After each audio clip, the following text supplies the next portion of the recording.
Good morning, Bucknutters. It is Monday, June 29th, 2015. I'm Dan Rubin. This is the Bucknuts Morning 5. You may have expected Dave Biddle. You're very lucky. Me for another week. Today I am joined by the man himself, Duane Long, who spent the evening trying to get a sick cat veterinary help, but he's here to deal with us anyway. Duane, how are you this fine morning? Oh, I need coffee. I need a lot of coffee, but I'm ready to roll, man. Let's go.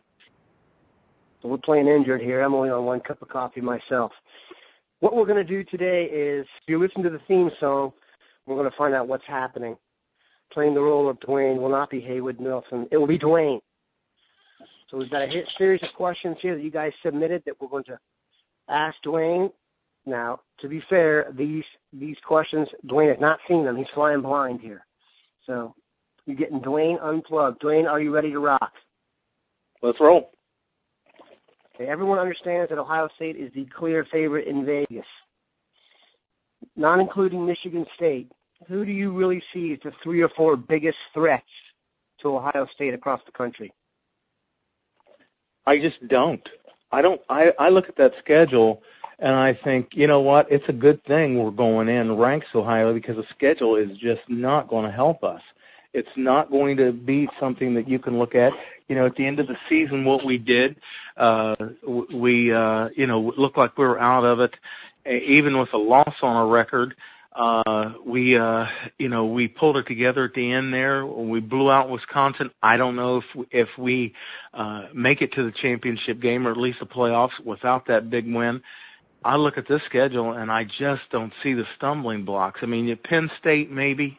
Depends on if Hackenberg returns to the form of his freshman year last year. You know, I'm hearing this stuff about him being possibly the number 1 pick in the draft this year, and I'm thinking, did anybody see this guy play football last year? Are you going back to his freshman year? Because he wasn't the thing. If he returns to form, that can be a problem. And the thing you have to look at is Michigan game is such a big deal. Look at what's happened the last couple of years when we played Michigan. They're down. They're not making bowls even, but they play us hard. So I'm going to look at those 2 games, but I just don't see anybody challenging this team that is coming off a national championship. And the team is, look at what we lost. Dan, there are only 2 players really that you're saying it's going to be tough to replace. We're having trouble with the tackle spot for Michael Bennett, and I would say that you look at cornerback. We got some young guys. We need to put somebody in there. Doran Grant was an awfully solid guy, going to be an NFL player. This team is going to be. It should be overall better. I just don't see a challenge. Okay, how about outside the Big Ten? Are there 3 or 4 teams you see on the national scene that you think will be the major threats to face them either in the semifinals or the championship game? Well, I'm always going to say Alabama. Alabama is loaded. They're bringing in a lot of good football players. I'll say Florida State. I think that they're going to be a tough team. Everyone's talking about USC. I didn't actually see USC last year. Everyone thinks that they're going to be a team that's going to be in the Final Four, and obviously TCU. That's the team that's bringing back the most. They had the best football team last year. That's bringing back the most football players. If USC is not in, then you have to look at Oregon again. Oregon is just reloading these days, and the the Pac-12 is just not overly impressive.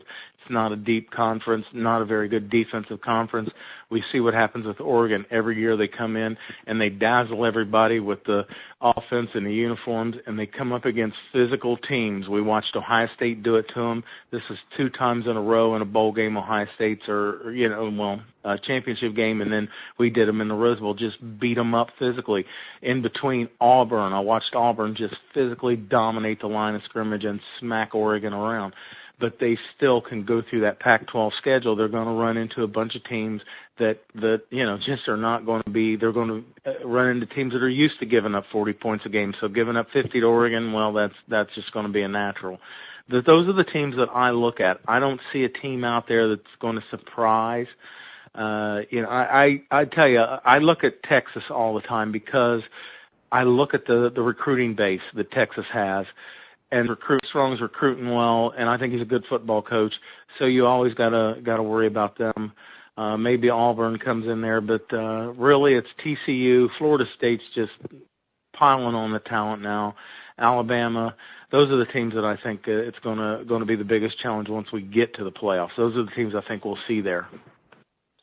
Yeah, one thing I would say working in Ohio State's favor is I think this team for Ohio State's better than last year. The other teams you mentioned besides TCU, I don't think that you would say that. I don't think anyone believes going into this year this is a classically talented or really good Alabama or Oregon team. So good timing for Ohio State. Okay, next question. And we're all over the map here because we're giving the people what they want. Ohio State defensive back recruiting for the class of 2017. Who do you like? Let me give you some names. They already have a commitment from Shaun Wade. The other guys they really seem to be focusing on, are Isaiah Pryor. Richard LeCount, I guess, could see some time, maybe at defensive back. Lamont Wade and Ambry Thomas. Who are the guys there that really jump out to you? Richard LeCount really leaps out at me. I look at that kid, and he can do everything. I love the body. The kid, he's got the frame. He's going to be able to add some weight. Maybe he could be a safety, but yeah, I've seen him mentioned as a safety. But as a corner, that I think you're always looking for big corners, and I see this staff doing that. Recruit the big corner. If he pans out, you've got something special. That's what everybody wants, is these big guys to cover these bigger receivers. If he doesn't, you just move him to safety. You've got a guy who has a lot of experience in coverage, and you want your safeties to be able to cover. In this day and age with so many spread offenses, it's just something you've got to have is safeties that can cover, and ones that have spent a lot of their high school careers as cornerbacks, and then come in and get some of that experience against college receivers. Then they move to safety. I'm perfectly content for Ohio State to recruit safeties that way. Just recruit a bunch of extra corners. The ones that don't pan out, kick them to safety. I love Okudah. I'd love for Okudah. Okudah is the best safety in the country. Isaiah Pryor. I love him as a free safety. His size. He's a big kid. He could very easily end up moving to linebacker. You have to recruit him with the idea that this kid could be the next Darren Lee. Just a kid that's going to go to 225 pounds before you know it, and he's going to move down to linebacker. But he's a great-looking free safety, great ball skills. Okudah's just a complete package. Okudah could play cornerback. He's just, I look at the safeties this year. The class of 2016 is just very average. I would go so far as to say mediocre.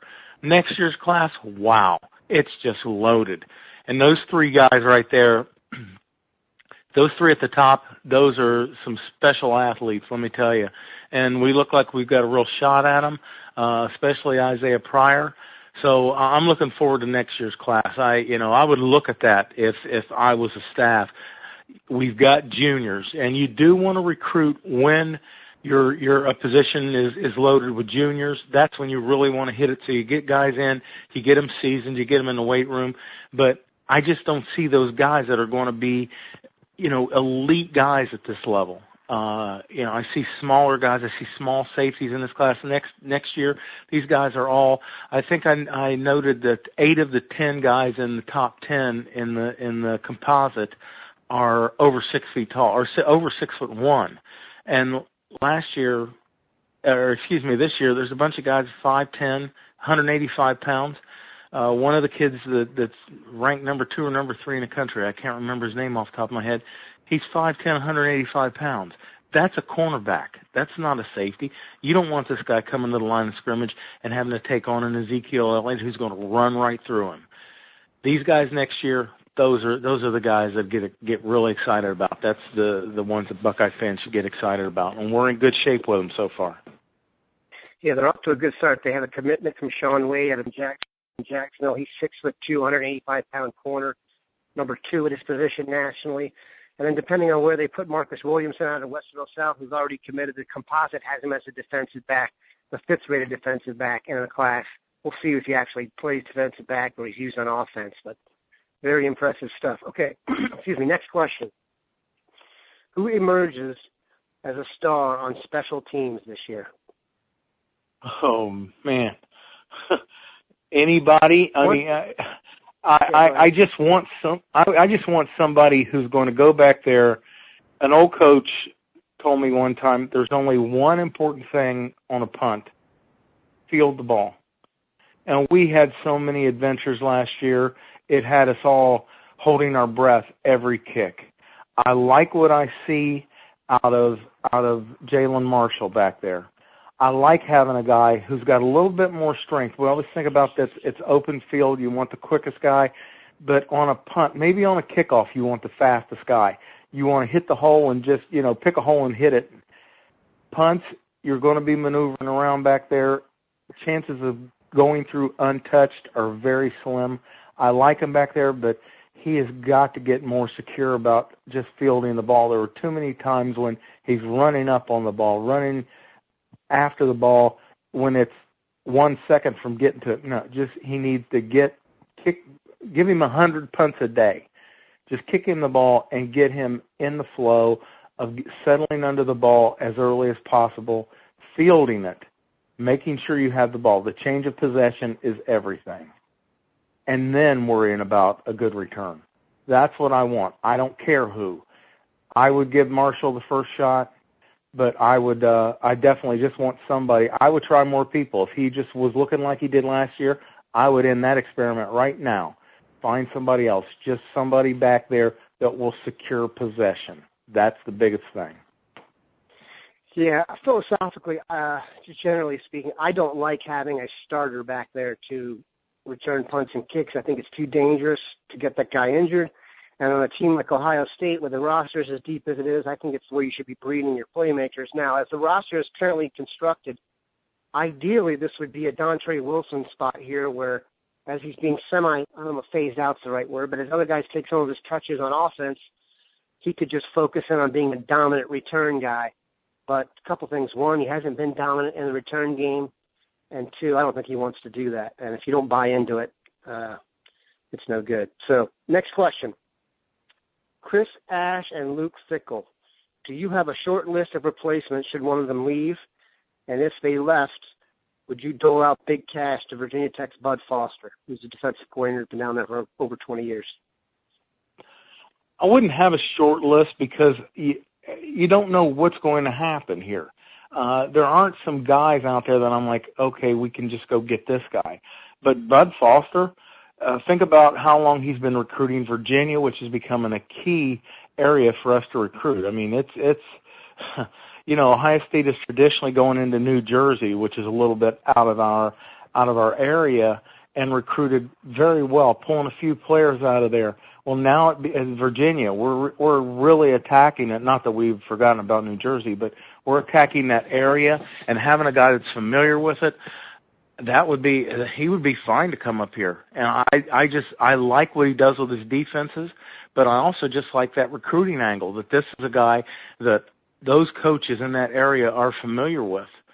And, that also, when you're talking about recruiting base of Virginia, then you extend further south, too. He's into the Carolinas, which we seem to want to be down in there getting some players. So I imagine that he's well-known down in that area. So it would be just a home run hire from the coaching standpoint and from the recruiting standpoint. That would be a great move as far as I'm concerned. Yeah, it would be strong. That said, given what we've seen so far in terms of the Herb, I don't believe that it's a move they would make. He seems to have a real good pulse on the Wonder Kinds of the world, your Tom Hermans and your Chris Ashes, and I think he'll be able to turn that over, especially if this becomes the spot where great assistants go to get seasoning and go on to great jobs. Okay, we're going to end it with this question. It'll be a very common theme. We talked about this in the Bucknuts 90 over the weekend. Ohio State has essentially, it looks like, focused in on 3 defensive tackles for the class of 2016. Bill Curlick told us yesterday they still want to add an elite defensive tackle, the keyword being elite. The 3 guys they focus in on, one, the one everyone knows, Rashawn Gary out of New Jersey. 2 other guys that have kind of emerged I think, prominently over the last month or so. Rashard Lawrence out of Louisiana, Antwuan Jackson out of Georgia. Those three guys are rated 1, 6, and 8, respectively, at their position. Obviously, you like Gary. Between Lawrence and Jackson, who do you like better and why? I would say I really like Lawrence better, but it's not about being a better football player. This is a massive defensive tackle class, the best I've ever seen. You can go down into 10 and 12 and find guys that any other year would be at least in the top 5, probably the top 3. Just outstanding class. And those two are the 3 we're talking about here are definitely 3 of those that are just, you can call them all 5 stars. They're just outstanding when you watch their films. The thing that why I would say Lawrence over Jackson, he is a nose tackle. He's a big, massive guy, but he's not fat. Big framed, huge shoulders, long arms. He's just exactly what you need. And we need tackles, but specifically we need a nose tackle. So if I had to choose, if it was just going on talent, I'm going to go with the 3 technique guy every time, and that's Jackson. But for what our needs are, you have to go with Lawrence. He's the one that's just got that massive body that can sit in there and absorb double teams and clog up the middle of the football field for you.